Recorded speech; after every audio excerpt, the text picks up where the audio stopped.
Moj prijatelj živ i ja nedavno smo imali 2 božićna domjenka. Ako još niste, bacite pogled na naš razgovor o iskustvima života u Americi na YouTubeu.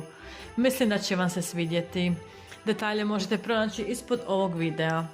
Prvi domjenak održan je u Hard Rock Casinu.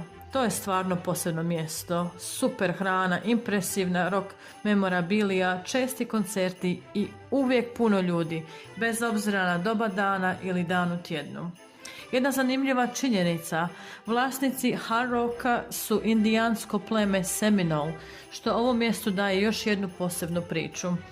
Ondje smo se družili s mojim kolegama, fino večerali i kasnije se malo opustili u kasinu. Sljedeću večer otišli smo na domjenak u moju bivšu, a živavu sadašnju firmu. Održao se u elegantnom restoranu na samoj obali. Posebno mi je bilo drago vidjeti stare kolege i šefove.